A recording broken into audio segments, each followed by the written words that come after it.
Well, hello everybody, and welcome to the Boxing Asylum Nuthouse podcast. I'm Steve Wellings, and there's only two of us in the house tonight. I'm joined by Andy Patterson, and the reason we've got together on this hangout is just to have a quick discussion about Klitschko Fury.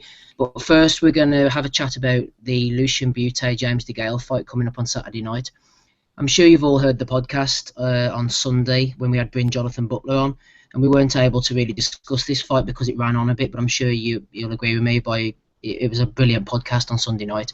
So we'll discuss James DeGale now. I think he's fighting in Quebec City, Andy, on Saturday night. Quite a few people seem to think that this is going to be a handy night for him, his first defence. Bute might even be shot. Would you go so far as to say that that's a fair assessment? Shot? Yeah, well, if he's no shot, mate, he's definitely past his prime. The Froch fight aside, I think if you just look at his return, what's that, 3 years since the Froch fight? He's had 3 fights since then. Excuse me. Denis Gracie, I remember that fight. I mean, he did show a wee bit of toughness in that fight towards the latter half of it, but he didn't look good at all. And Gracie, at the point, was only 12-0. He beat Zol Erdai after that fight or something, but it wasn't a convincing performance. And I remember clearly the Pascal fight because it was early 2014. It was the first main big fight we had of the year, and it just did not deliver. And Pascal just basically routed him just about. I didn't watch the Lucia fight, but even though he had the 4-round knockout and that, but what can you read into that? I mean, the Lucia was like 17-2. I think he's from Italy actually, so you don't know what kind of level he's been operating over there. I mean, he's been fighting for the second fringe European title at that point, so I would probably say DeGale would need to be slightly wary of the fact is if he has got or able to pull the trigger, he's got to watch that left uppercut to the body. He likes to throw Bute. Southpaws as well, so you just don't know how it's going to gel slightly. So I would think DeGale maybe rack up a kind of early lead and maybe start taking some rounds off, try to conserve himself going down the stretch now and probably win like 117, 111 on the scorecards or something like that. If he does win by knockout, I think we can basically say that Bute is beyond shot. I mean, he's 35 now as well, so. Yeah, it's interesting you think it's going to go the distance. A few people I've been listening to during the week think it's maybe going to go 3 or 4 rounds. They really think Bute is beyond the pale. I mean, he obviously got routed by Froch, came back, didn't look too good, as you said, against Grachev, lost the unanimous decision to Pascal, and then that fight with D. Luis, you can't really read too much into that. It's been a really rapid decline for Bute to go from undefeated, on the crest of a wave, title holder. The Froch fight just seemed to do what Calzaghe did to Lacey to him. It just smashed him to pieces. Do you think he's devoid of all confidence? Yeah, I mean, does he have to fight at home to sort of buoy him up for these type of fights? Well, he's already fought at home. He fought Pascal and it was classed as what the super fight in Canada at the time. Mm-hmm. He never turned up for it, did he? You didn't want to keep using the phrase again, but you got your hand at the guy. He's been cobraed. Simple as. Froch just took everything out of him. 35-year-old. I think he's coming back down in weight as well for his fight. So I don't know.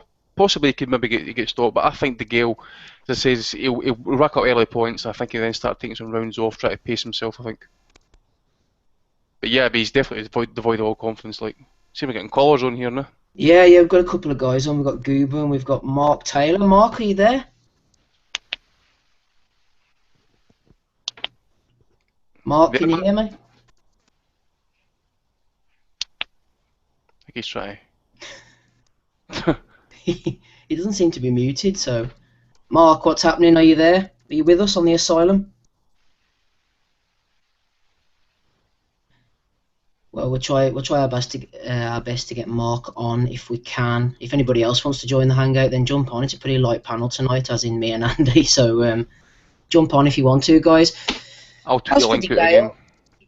Yeah, we've spoken about Bute a lot there, Andy. But what about DeGale? He's obviously over in America now after the spell with Hearn. His career seems to be on the upward trajectory. He's got the IBF super middleweight title. Good performance against Durrell, I thought. Has he sort of erased the ghosts of the Groves fight? Is he really on the upward curve now? A win over Bute, how much would that really push his career on, or is this just a bit of a stepping stone for him? Well, if you listen to some people, as you say, Steve, if they're thinking that DeGale's going to stop him and stuff, then you got to think it's just basically a stepping stone for him. As I say, Bute's definitely past his prime. What can you really say? I mean, Durrell, the the DeGale win aside, which was a good win, especially on the road and stuff. But the way he's talking just now, I mean, he's talking about retirement, getting the big money in just now. I know he's getting paid 1.5 million for this fight coming up, which was something like, was it $2.5 million or something? I mean, that's massive money. And he's, if he's getting paid that, fair play to him, go to America and take the money. But you just got to hope that Al Heyman steps up his game and gives him kind of like top fighters, unification fights, hopefully. Badu Jackson, same as with Heyman as well, I believe, or certainly with Mayweather anyway, so it should be an easy enough fight. You've got Abraham's getting tied in to fight Ramirez sometime next year. Who's the other title holder? It's vacant just now. I think Andrew Ward vacated it, so yeah, you got to hope that the big fights happen. But really, super middleweight really is thinning out. Ward's went up north, so you could kind of look at the likes of maybe Froch coming back. Don't know if he's actually been legit about that, or even at some point Golovkin coming up within the next 12 months. But DeGale, I think, certainly ended his peak, and he should be doing it now against these faded fighters.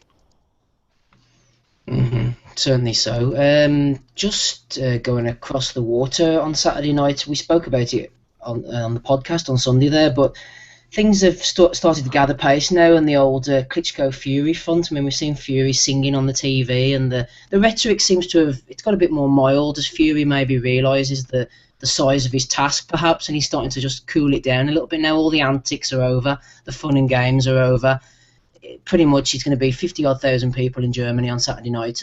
That's all it's down to now. Do you think Fury's starting to realise what he's taken on here, or do you think he's just getting into fight-focused mode? I think at the minute, anyway, I watched a bit of the iFilm interview last night. I think it lasted about an hour. I think I watched about 20 minutes of it. He's a guy he's calm, he's just eating his food, drinking, chatting away at his family and his trainers and his team and stuff. So I think he's in a good frame of mind just now. It'll be interesting to see how he is at the weigh-in, because obviously there's not going to be any fans there, so there isn't going to really be much atmosphere. So, I would imagine a kind of low-key affair. There's no point in getting yourself worked up at this point and burning off energy or whatever. Keep your energy for Saturday night and then come out and then do the business. That's what it's all about. As we discussed in the podcast, I really think he will give it a go at some point. He's expecting, or he's actually saying last night that he'd be disappointed if Vlad didn't come at him in the first 10 seconds and try and basically exert his authority and maybe try and hit him with something early. But I'm expecting a kind of cagey Tyson Fury at some point. It's just how he reacts if he gets caught. We have seen him light on his feet. He's been moving about. He will do that kind of crab-like movement sometimes, especially when he moves southpaw and stuff. But I'm still going to stick with my original pick. I'm trying really to try and get involved in the hype just now. I'm obviously reading stuff and kind of watching things, but I really didn't want to get involved in the hype, so I'm just going to stick with my prediction on Sunday. Vlad by late stoppage. Fury's obviously a big guy. He's quite unorthodox. He does tend to maybe switch southpaw or throw punches from unorthodox angles. Do you think his best chance might be to try and rush Vlad early on, try and throw a lot of punches, or do you think Vlad's just too experienced for that? He's seen it all before. Well, myself personally, I don't think he will come out and look to go to war. Just some of the things that I've been listening to Peter Fury and stuff like that, I think they're going to box the instructions and then maybe at some point kind of let him off the leash if he's doing well. If he comes out early, maybe you just don't know. I mean, if he comes out and maybe rocks Vlad like Pulev did in the first round, will he go for it? Will he go and take the chance, or will he just back out and go back on the jab or whatever? We don't know, but no, I think he'll take his time. He'll like the box and see where we go from there. But as I say, the question is all really about can he handle the power, and then can Klitschko basically stop him from getting the left hooks to the body as well? Because some people tend to forget sometimes he is a decent body puncher if he gets in range. So be interested if he can get into that range as well. With all the actually, I think I'll just see if Mark's there. Mark, are you with us now? Mark Taylor, no? Yeah, Mark, how you doing? Yeah, mate. Yeah, not too bad, not too bad. Can you hear me okay? Yeah, I think so. Excellent stuff. Link. I'm wondering what's going on. you've maybe you were looking for the YouTube live link, but you joined us on the Hangout anyway. So we're a bit light tonight, so don't be running off too quickly. We just threw the link out there for everyone to call. I'm sat here watching last night's Apprentice. Like, what's going on? Well, if you want to stick on and have a chat with us, I mean, is there anything you want to talk about? Do you want to talk about DeGale Bute? Do you want to talk about Klitschko Fury or any boxing-related matters? I don't know. How do you think Klitschko's going to go? Well, Andy was saying there he thinks that he's going to... You think he's going to stop him later, Andy, were you saying? I think Vlad will stop him late. I think Mark's saying you're thinking Fury's going to do the business, mate. Did I hear you say that? Nah, no chance. No chance No. Fury's going to do the business. I mean, there is a chance, but I mean, looking at the fight, you've got to go for Klitschko late, like you say, just on form. How do you think Fury's going to approach the fight, Mark? Do you think he's going to come out and try and bomb Klitschko out? He's going to try and get him on the end of the jab. How do you think he's going to approach it? Yeah, I think he will go in there and try and bomb him out, but I think he'll soon realise that he can't. He'll be on the end of that jab. He'll be getting lent on, and that'll be the end of it, I think. See, the thing is, if you do get a guy coming at Vlad, especially someone who's the same size, I saw it against Whack. Whack tried to kind of put it on him, and he had him up against the ropes a couple of times, but then he just pounded him, absolutely hammered him. If it wasn't for the steroids he put in his chin, he would never have survived. And look what happened when Pulev came out and tried to put it on him. You know, he got his shit pushed back in. So I think if Fury does do that, then it's going to open up Big Vlad. I think if Fury comes out to box, maybe try and frustrate him. You know, Vlad maybe just kind of keep it at distance. It could be a boring fight if that happens, but I take your point. If Fury does come at him, I think we could be in for a fight, and it could be mid stoppage if that happens. Yeah, I mean, the thing is, you've watched Vlad enough times, and you can't see any surprises coming with him. It's just you've got your hopes up with all these opponents he's fought, and you watch him time after time, and the same thing happens every time. So you can't really see anything else happening. And what's Tyson proven? I mean, I think he's a good fighter, and he's a big lump, as he keeps saying. But yeah, he's not looked great in his fights, has he? I mean, if the chips are down, mate, you'll go for it. That's the worst decision I've ever seen. You're always going on about these decisions. Tyson Fury, McMuffin beat him in that fight. Yeah, that first fight, the 10-rounder. Yeah. It was quite a close fight. Mark, who do you think is Fury's best win? What would you say is his best opponent that he's beaten? I don't know. I mean, Safety pin. no, it can't. Maybe? I mean, he laboured to that victory. I don't know, Chisora. Who else has he fought? Christian Hammer. Fucking that American cruiserweight. It's like, Funny. he even got knocked down in that fight. He hasn't fought anyone world class yet, so I guess you don't know until they step up. Do you think that the difference in experience as well as difference in quality will be a major factor on Saturday night then? Because you've just outlined there, we were talking Chisora, we're talking Cunningham. Look at Vlad's reign of terror over 20-odd defences. I think I was listening the other day, I heard that Vlad, apparently his reign of unbeaten wins started like 2 years before Fury even turned pro. Do you think Fury is going to realise the magnitude of this event on Saturday night? Or do you think he'll be able to keep a cool head in there? I don't think he'll be able to keep a cool head. I mean, he keeps going on about how he's not nervous and, you know, there's no mind games and all that. But when I see him in press conferences, to me, he comes across a bit unsure, a bit nervous, and he's using, I don't know, whatever it is to, you know, the Batman outfits and all that to actually hide his nerves. I Build thought, a bit of confidence, really, yeah? Yeah. I mean, the Hay press conference, the first one of that, looked like he was shitting himself to me.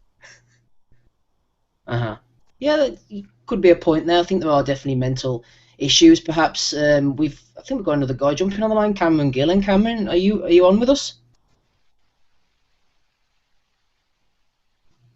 Cameron, have you joined the call? No? He probably jumped on like me, not expecting all this. You're doing great though, Mark. Here, what about DeGale Bute? You think Bute is going to do the business?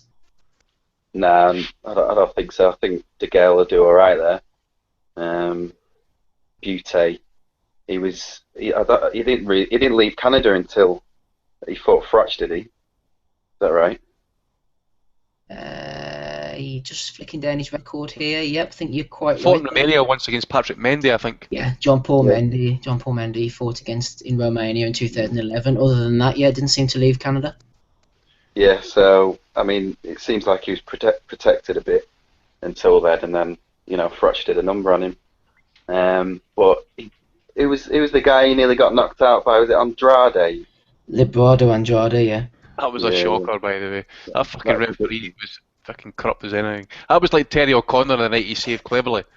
It was horrific. That was Marlon Wright, wasn't it? Aye, honestly, Christ.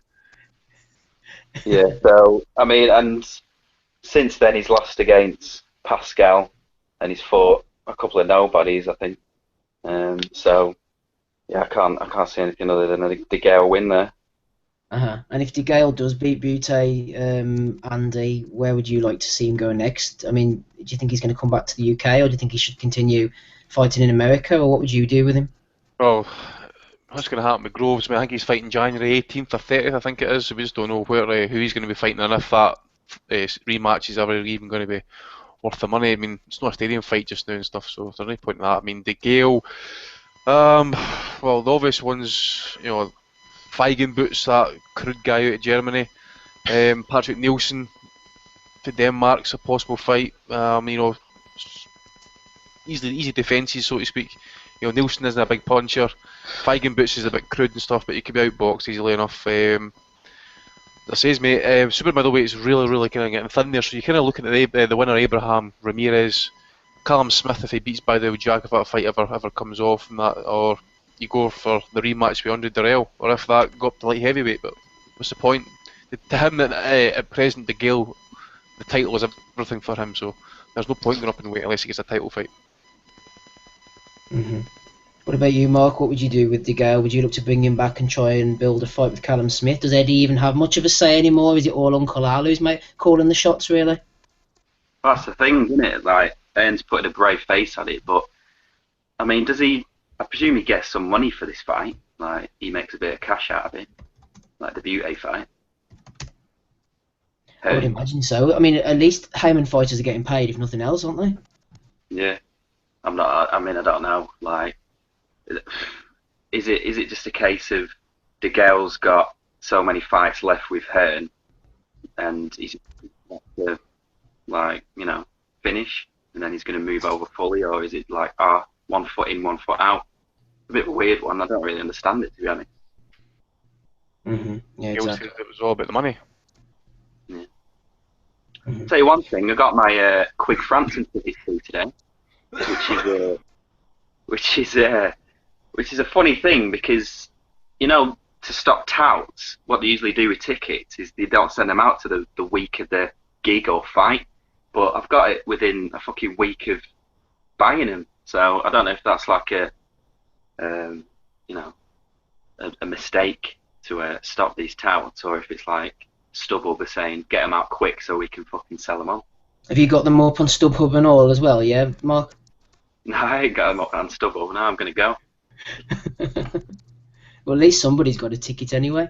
We seem to have another caller. We're having a bit of trouble with Cameron. He seems to be muted still, but I think Lee Davis has joined us. Lee, are you on? Lee, hello. It's like a black hole in here, isn't it? Cameron, are you with us?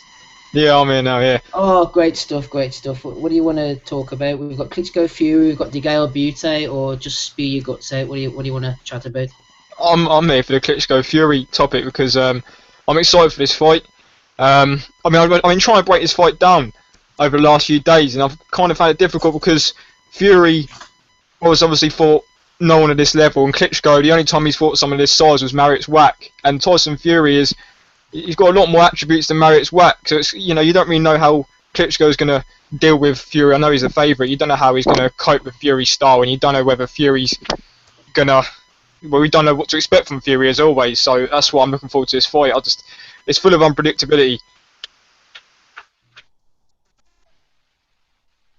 It's as unpredictable as this hangout at the moment. I think that's Cameron back on mute. Cameron, are you predicting a Klitschko knockout, or do you think Tyson can do this? Or would it be good for the heavyweight division if Tyson could pull this off? Some people are suggesting that. I'm going with a Fury win, but I'm not sure if that's just because of the fact, you know, I've always been a Fury fan, and I'm just going with, like, you know, whether that's just I really want him to win or not. You know, Klitschko's been reigning for so long, so it's hard to bet against him. But I want Fury to win. I think if you're looking for a positive change in the heavyweight division, you know, we need Fury to win. But you know, the clever money's on Klitschko really, but I'm hoping Fury pulls it off. And when you listen to him talking, you believe he makes you believe he's going to pull it off.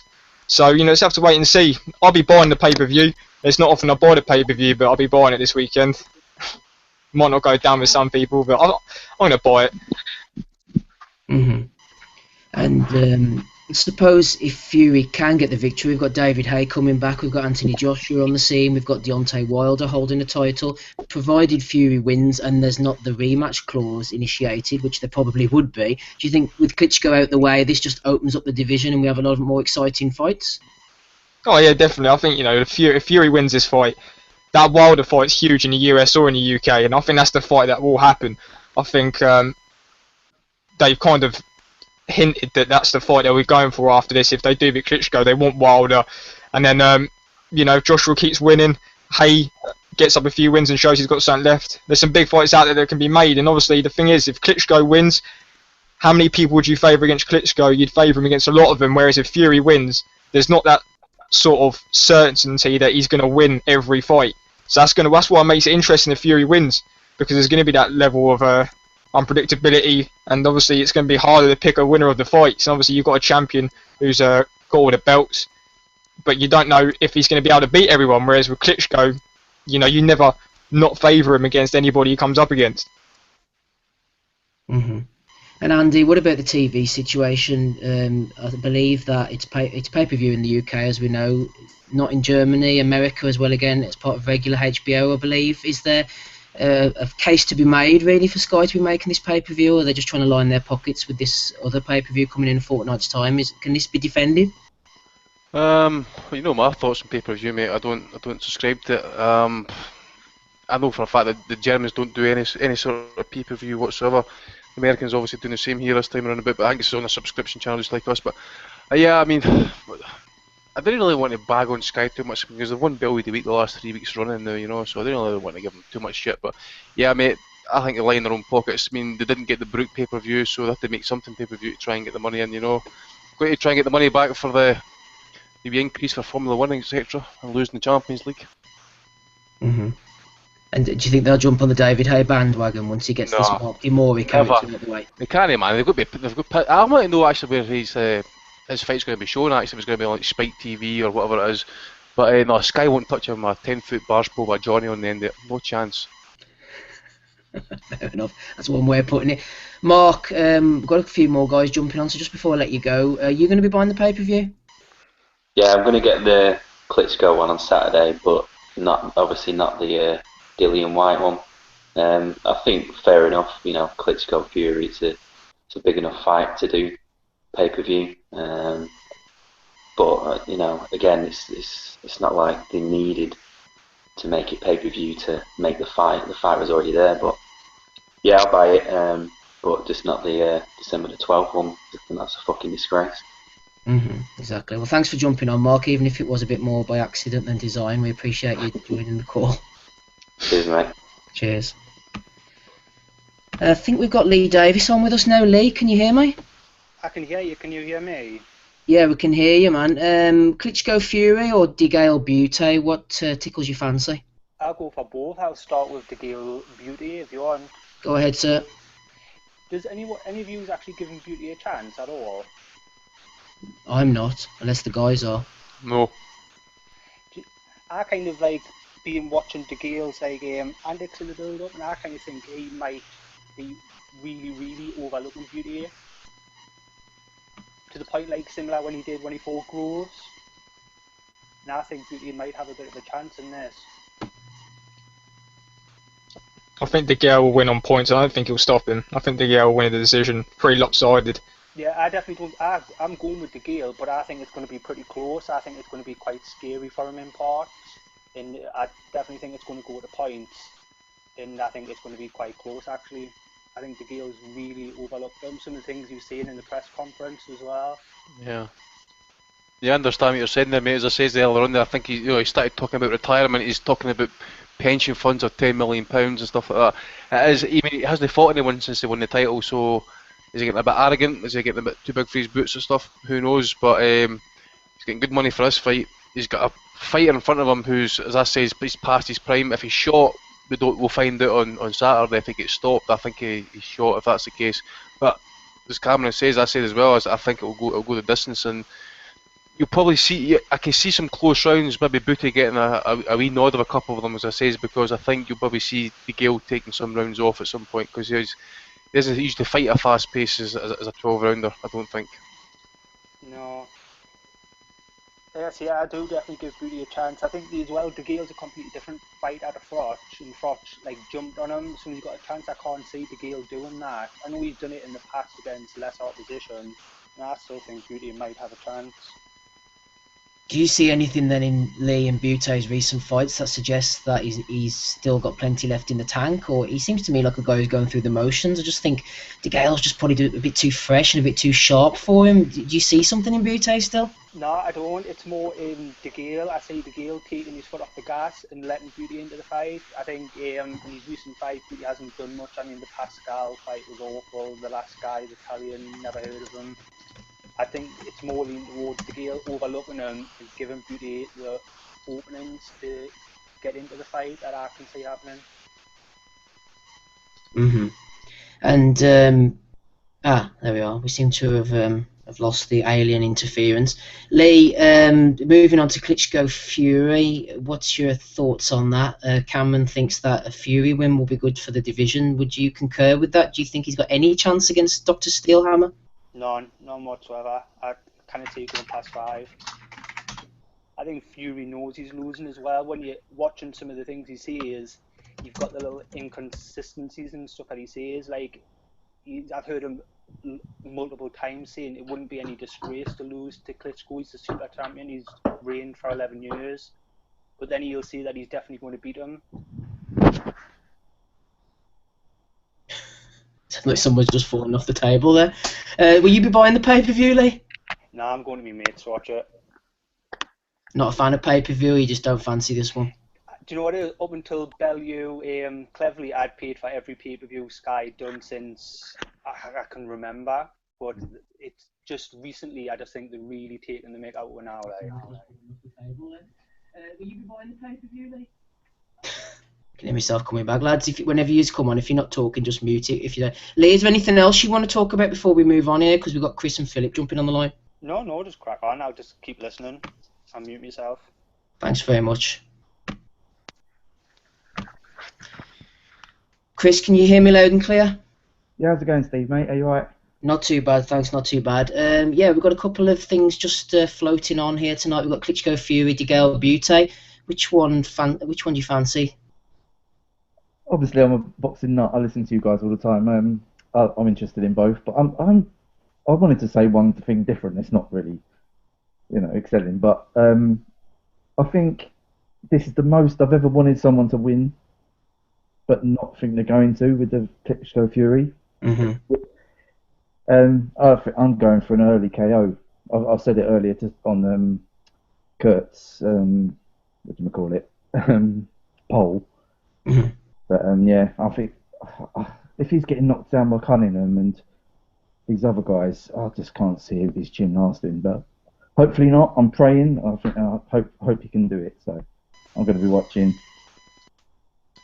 Do you think that Klitschko is going to come out a bit more aggressively as he tends to do against the bigger guys? I mean, we hear about the Marius Wack fight a lot, but there's a lot of skill discrepancies between Tyson Fury and Wack. I would suggest is Klitschko still going to come out aggressively? He's not going to be able to hold and grab the big guy. You wouldn't have thought. Oh no, yeah.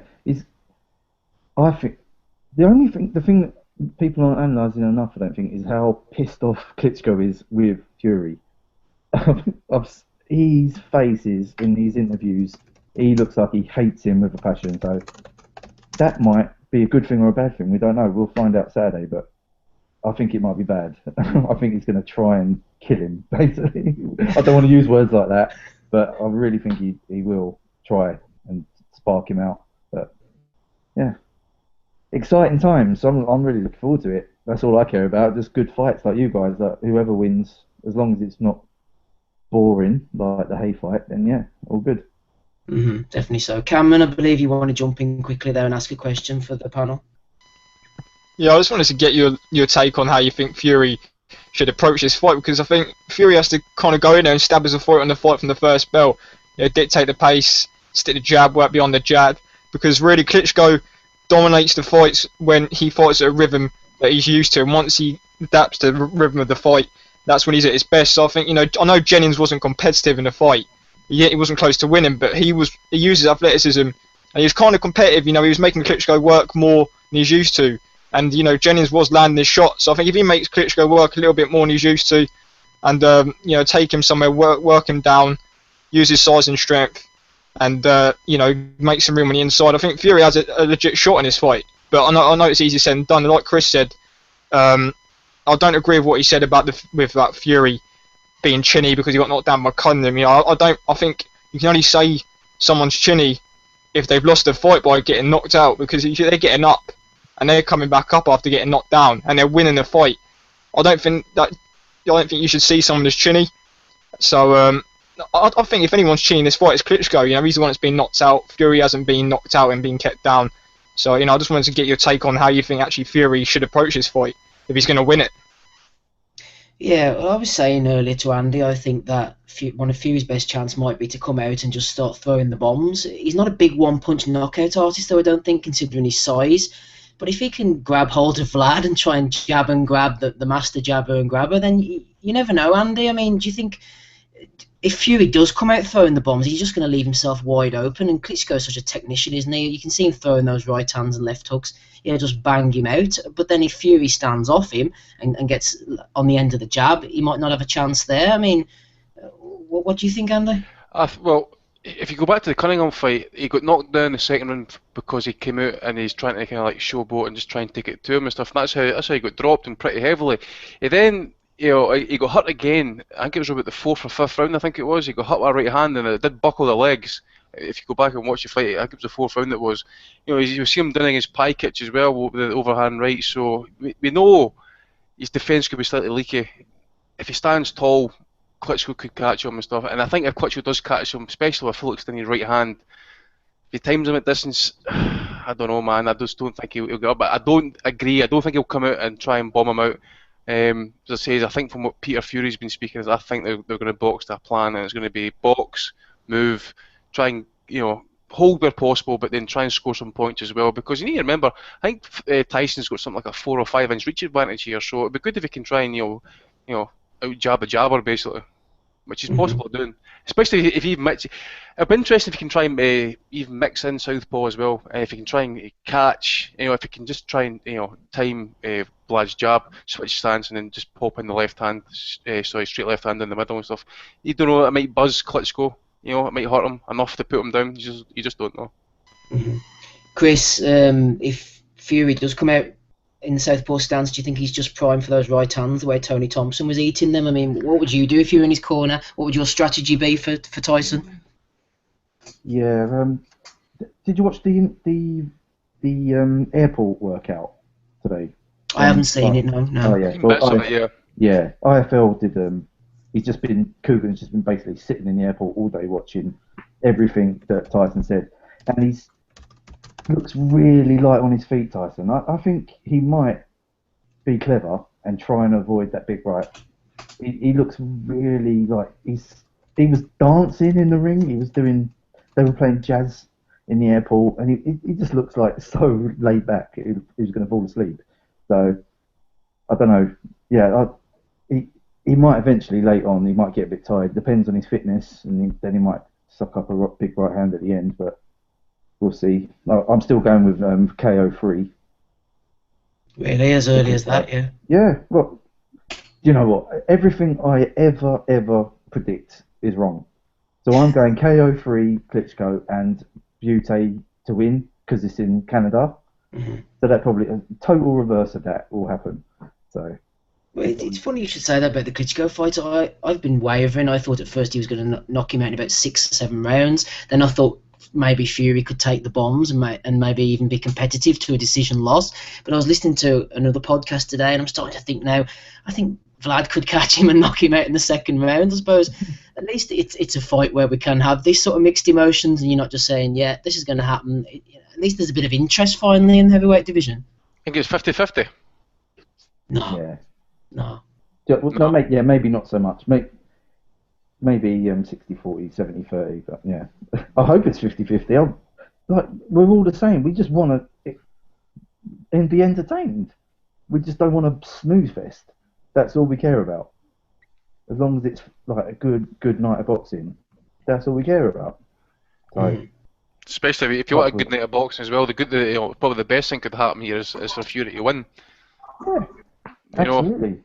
And he's talking. He wants a rematch. Yeah, exactly. Yeah. We've got Adam Smith on the line now. I think Philip's knocking about as well. Cameron and Chris, I'm going to let you guys go if that's okay. Just one word before you go each. Chris, are you a fan of Fury singing? He needs a little bit of training, but he's all right. Yeah, I like singing myself. I'm rubbish, but yeah. Usually with your pistol, mate. Well, I'm having a beer now, so yeah. I hope he doesn't do. He said he's going to do Rod Stewart after he wins, so I hope not. Chris, cheers for jumping on. Listen, we're having a post-fight show on Saturday night at some point after the fight finishes. So if you want to jump on, then by all means join us. We're accepting drunks as well. So yeah, mate, drunk people get on first. It's almost a prerequisite to be drunk on a live show. Oh, Adam, give us the odds and what you think the odds are. When I'm going to go off now, but talk about betting for me. Yeah. I was expecting some patriotic money this week for Tyson, but he doesn't exactly encourage support up and down the country, let's say. He's quite a divisive character, and he's not. Obviously, we know he's not part of the Matchroom hype train. Anyway, the money's been for Klitschko this week. He has he's shortened up a little bit. The Klitschko KO was 11-10 to start with, so odds against a few months ago. It's odds on across the board now. The Klitschko KO is what they come for. I've been banging on about the fight not to go the distance, either man KO. I've been banging on about that for a few weeks. 5 to 6 I'm on at. It's now about 1 to 2, so there's been quite a significant move on that as well. I can't see it going the distance, and neither can the punters on the street. So everything points towards a Klitschko KO, to be fair, but you can actually get 7 to 1 for the Fury KO, which I think will attract some money over the next couple of days. That's the biggest price out there. Okay, what would you think a double for Bute and Klitschko?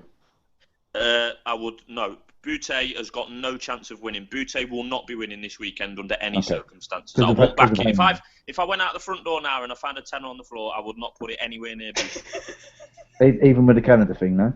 No, Bute is not winning. It's as simple as that. And if he does, I know people will come back and shoot me down. Probably Kurt, probably Paul, probably you. That's fine. But Bute is not winning this weekend. That's cool. You saved me any money. I don't care. No, get on the DeGale KO. I really do fancy DeGale KO. Bute, I think he's shot. I think he looked pretty slow in his last fight. He's not made the weight for 3 years, and he got cobra'd, and obviously Cole's still my hero. Excellent. Cheers, mate. Thanks for the advice.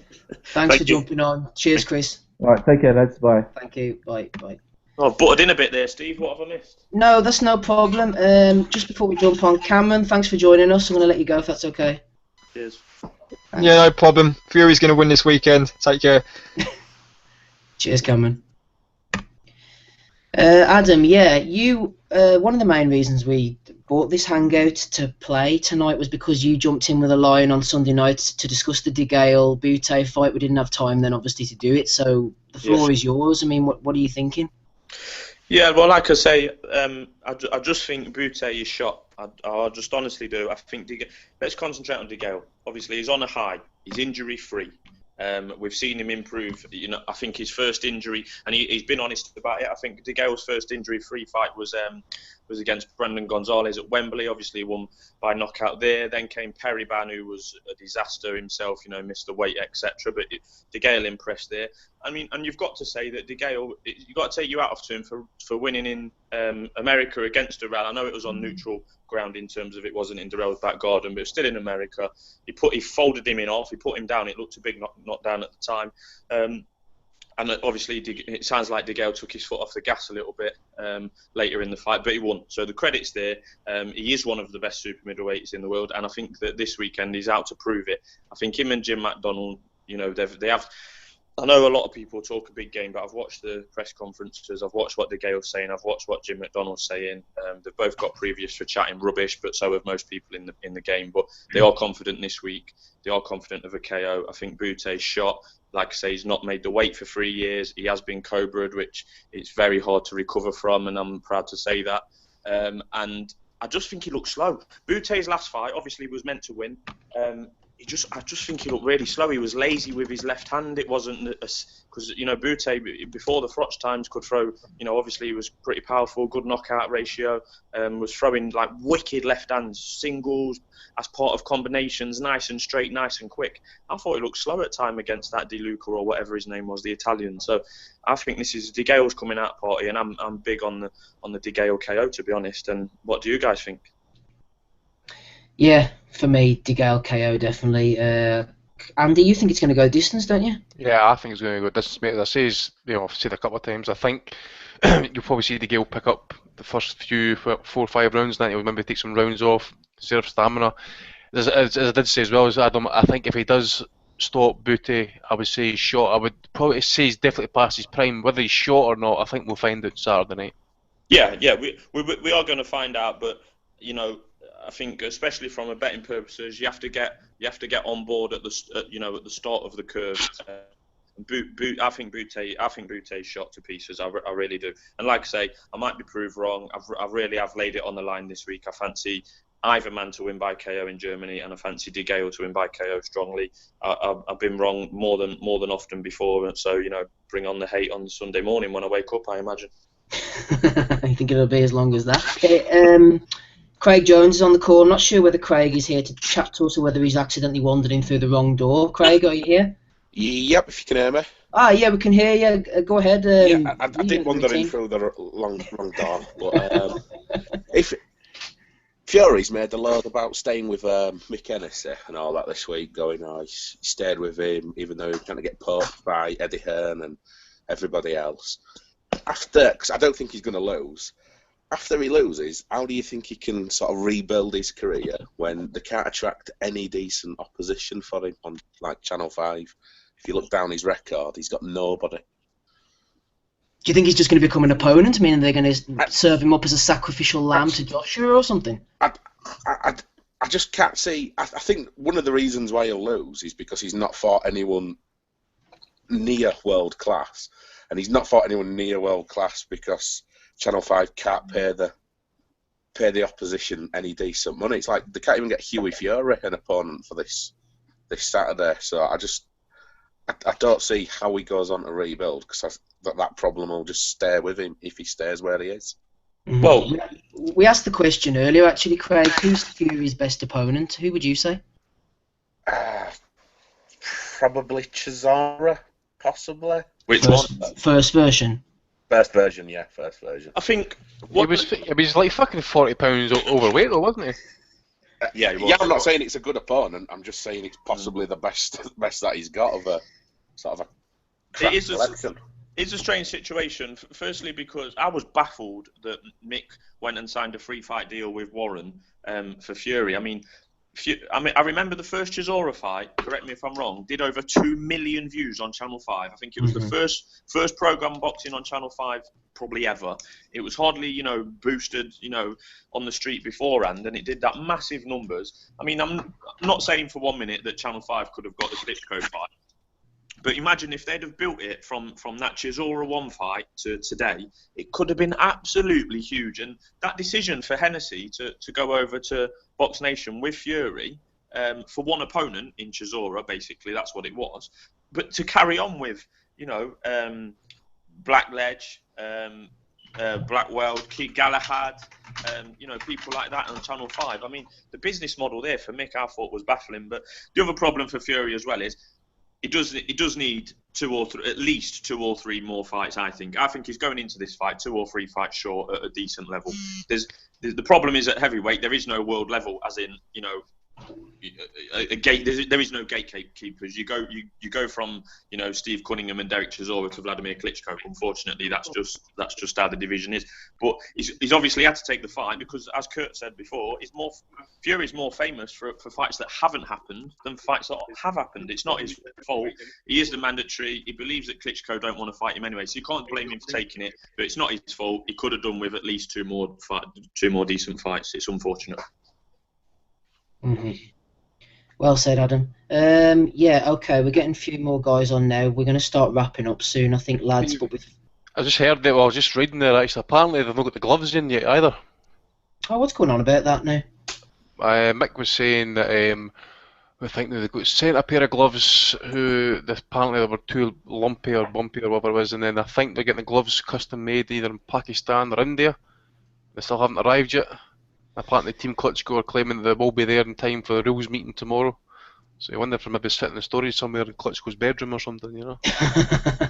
Let's Yeah, hope so. Well, I mean, if the gloves don't arrive on time, Paul, will you be willing to fly over to Germany with a pair of Everlast gloves and make sure that this fight happens on Saturday night? I'll drive down to Sports Direct and pick up a load of whatever they'll give me, and then I'll happily make sure that happens. What's your opinion? We've got a couple of fights on the agenda. You weren't on the pod on Sunday night, were you? So, I mean, work away. You're a big Fury fan, so he's going to do the business, isn't he? Absolutely, huge Fury fan. I mean, how can you doubt him? He's had ideal preparation. He's fought some of the top 5 or 6 heavyweights in the world in the build-up. Oh wait, no, he hasn't. Sorry, no, he's fought Derek Chisora. I don't dislike Tyson Fury as a fighter all that much. I just think he is what he is. He's a very average heavyweight, and in a division and at a time when being an average heavyweight is good enough to get you a shot at the world title. I think that the gulf between him and Klitschko is massive, because Vladimir is a genuine world champion, been a world champion for a long time, fought many different styles of fighters and come through many different styles of fighters.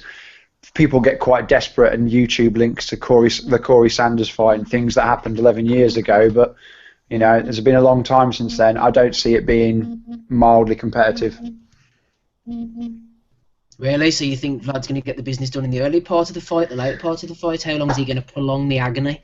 I think it depends. I mean, really, and a lot of it depends on how Fury approaches the fight. The one thing that you can say for Tyson Fury, and I hope that I can say this on Saturday night after the fight, is that he never strikes me as someone who will just come in and walk backwards and try and run from Vlad like certain fighters have tried to do. Quite a few recently have managed to go the distance with him, but I wonder I've seen and watched how aggressive or lack of aggression they've showed in certain rounds of the fight. So Vlad very rarely stops fights early. For all his knockouts, a lot of them tend to be middle rounds or late. I've sort of toyed around sort of round 6 to 7. I think that Fury may drag him as far as that, but realistically, if Vlad wanted to and he wasn't being paid by RTL for adverts, he could get Tyson Fury out in round 1, in my opinion. And that's not a huge disrespect to Tyson Fury. I just don't think he's anywhere near this level, in the same way that Alex Lepi and various others that have come and gone have not been anywhere near Vlad's level. He is just that good, and it doesn't matter how funny he is or how good his story is or how much of an interesting bloke Tyson Fury actually is. That won't make a difference. Like I said, these TV shows on Sky, and I tweeted it last night after watching both of the Behind the Gloves, that they're very good at making you think something's more competitive than it is. And I think it will be an incredibly one-sided fight. I just hope that Fury gives it a real go, and I don't doubt that he will. Why is the undercard so bad, Paul? The undercard is so bad. This is not an exact. There is an undercard. Yeah, well, worth pointing out, though, it's obviously easy to hammer Sky and Hennessy on this one, but this is a Vladimir Klitschko thing. When I went out for David Hay versus Vladimir Klitschko, the undercard was Ashley Sexton versus someone whose name I've forgotten. It was an English area level fight. Then you had Olaf Alabi in with a 40-year-old Terry Dunstan. What a knockout! Yeah, The knockout. See when that punch landed? I actually watched the fucking gum shield land, and I think it was row E. I think it was running about ringside. There's a brilliant thing if you watch it on YouTube, and every time they show the replay, because they were playing the replays instantly in the crowd on the big screens, and you can just hear the crowd going, ooh, but every time getting louder as everyone starts to watch it. But no, so undercards on Klitschko fights are always terrible. However, this one is really, really, really terrible. Like, they've not even got an Olaf Alabi on it. This is, again, not going to talk about the pay-per-view issue, but this is one issue with it being on pay-per-view, is that for a night's entertainment, you're getting one fight, which is obviously what you pay for. We're here for the main event, but there's no lead up. Hughie Fury can't seem to tie an opponent down. There's a couple of local German guys who are on the bill, but will they be televised? Probably not. It's just a Klitschko thing. It's the way they've done it for years and years, and you know it's just the way they've always been. And even if they fought in the UK or in Germany, you know, all the money's in the main event. No one looks after their money like K2. and Klitschko wants to make sure that why would he spend out on an undercard when he doesn't technically have to if the German TV audience and the fans in the stadium don't really come out or demand one. What are Sky going to do for 2 or 3 hours? Honestly, what are they going to do? I just can't know what they're going to do. Do you know what they should do? They should replay all of the Tyson Fury fights they've televised. Oh wait, no, they'd have to go back to like John McDermott when he's like 8th fight. This is the thing. Like I said, I mean, the whole build-up this week. I mean, Sky's coverage has been fantastic. Like I think I said earlier, it'd be great if they put 10% of the effort they've put into their programming this week on a regular Saturday night show. Boxing being a very, very good place in the UK. But what are they going to show? It's just going to be interviews with the usual crowd. It'll probably be David Hay, Khan and Froch out there. And, you know, it's just, what are they going to fill that time with? It's okay if you go live at 10 o'clock, like HBO does. You know, they go live, one fight, get in, get out. But they've got an evening's worth to cover. They've got nothing to show. No one's going to be caring about these German kids on the undercard. And Hughie Fury fighting God knows what, his cousin or something, because they can't get anyone to fight him. Is he even fighting Hughie now? Well, I don't know if he's officially off it. I know that his original Nikolai Firther was out. Then they had another opponent, and that's gone. But I've not followed it today. I'm not sure if they've managed to sort something out. But because the only other one is John O'Carroll, isn't he? He's fighting an 8-rounder. But I don't know who he's fighting. Not got a clue. I had the calendar up there. Keep talking, Paul.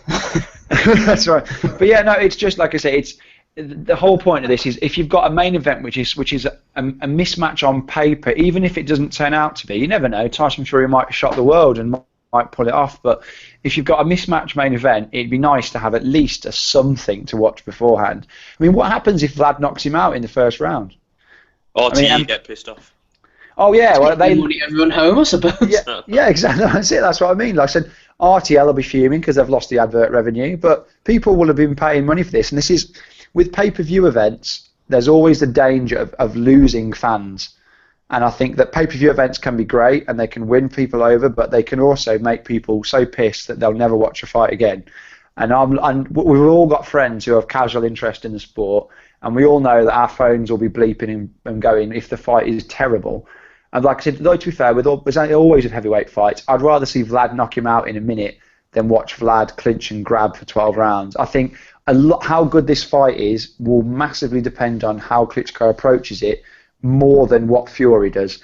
If Klitschko's negative and he fights a very sort of, he doesn't, because he's obviously fighting someone with a similar sort of size and frame to him, there's a chance he might sort of shell up and look and clinch and hold, which would just be a disaster. He needs to fight it in the same way he fought the Pulev fight. The Pulev fight was extraordinary to watch. It was one of the most exciting Klitschko fights I think I've ever sat and watched the whole way through. Yeah. We need something like that again. Paul, have you got a contingency plan for if Tyson Fury wins? Because I know I've picked Klitschko, I'm strong Klitschko, but I've got that lingering doubt, so I'm covering my bases that it's a knockout. But you've been anti Fury, so are you going to close Twitter?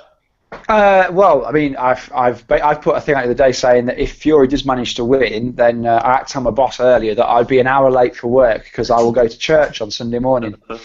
So there is that. But no, will I close Twitter? No. Will I expect a lot of people hate? Yeah. Possibly. But like I said, I mean, it doesn't take a genius to pick Vlad to win this fight. I'm not saying Vlad's going to win as if I'm some kind of boxing know-it-all. Yeah. He's going to win because he's a lot better. And he's the 1-4 on favourite with the bookies. I mean, it's just, as far as I'm concerned, from a logical point of view, there's no reason why he should lose this fight. But boxing isn't logical, and we've seen it so many times when, you know, results are unexpected, and it's heavyweights, as the cliche is, and one punch can change a heavyweight fight, and anything can happen. But in terms of a betting point of view, I've gone for Klitschko KO inside 1-6 because I think. I mean, I would love Tyson Fury to win. I think he brings, you know, a different dimension to the game. I'd love him to win, but I just can't, like you, I just can't see it. I can't see how he wins. I think the only reason why I'm not so fussed about him winning is, granted, like, Vladimir needs to be beaten by somebody, right? I mean, I think that the heavyweight division needs a passing of the torch because it's not like when Mayweather retired. There's a lot of really good welterweights scrap amongst themselves. With him gone, when Vlad eventually does leave, which isn't going to happen for a while, unless he gets badly beaten on Saturday, I think the division needs someone to come and grab it. Now, it's not going to be Deontay Wilder. Joshua's a long way away from that sort of a fight, so it needs to be somebody. I just don't think that. I think if Fury does lose, there are still lots of good fights out there for him. I just couldn't imagine. I mean, could you imagine Tyson Fury, the guy that punched himself in the face on that YouTube video, and can you imagine him as the heavy? Isn't the one of Klitschko going around as well? Oh, he's the one as well. Yeah. I mean, Yeah. could you imagine? I mean, Tyson Fury is the heavyweight champion of the world, which it just doesn't sound right, but it'd be an amazing thing if it happens, and I think that he's got a huge amount of fans, and he's very well known generally. And I mean, I don't agree with a lot of stuff that he says in his interviews. I take offence to quite a lot of things he says. However, at least he's honest. There's nothing manufactured or structured about him. He might be a bit cliche with his lines, and he might dress up as Batman and do silly things like that. But at least deep down, you know that he means what he says. And I think him winning would be. I think he made the point himself. Would be a disaster for Sky or for Matchroom, should I say, because they'd want him fighting on their channel, and it would cause all sorts of confusion between Matchroom's supposed exclusive deal with them. Lads, we're going to wrap it up in a minute. I'm going to go through everyone and give you one final question each. Hello. Can you hear me okay, Adam? Yeah? Yeah. Right, Adam, give us a betting tip for Saturday night. Who should we be putting our money on? And tell us where we can read Smith's weekly breakdown. Well, we can read Smith's weekly breakdown on Boxing Asylum as normal, or find it on Twitter at Smido11. It's just a Klitschko KO, even money, £10 on, £20 back, £100 on, £200 back, simple as that. I'm not going for a round or a group of rounds, it's just Klitschko KO, and Fury could go down via a jab at some point, I understand. Fair enough, Adam. Thanks very much for jumping on. Andy, tell us briefly what you think about HBO's decision not to send anybody across to Germany, and then tell us where everyone can have their say on Saturday night after the fight. Well, it's HBO done it before. I think done it with quite a few Klitschko fights, stuff like that. Obviously, the economy's biting the arse out of the American market, I suppose. People, cancel their HBO subscriptions. You don't know. Team stream all the way, I suppose. And on Saturday, you can catch us on YouTube, join us live, just hit us up on Twitter, the usual places. We'll be live, say maybe half hour after the fight on Saturday. Great stuff, Andy. Thanks very much for jumping on. Paul, before you go, DeGale against Bute, tell us who's going to win and why. I think DeGale wins. He'll win on points. I don't think that he'll fight aggressively enough to stop Bute.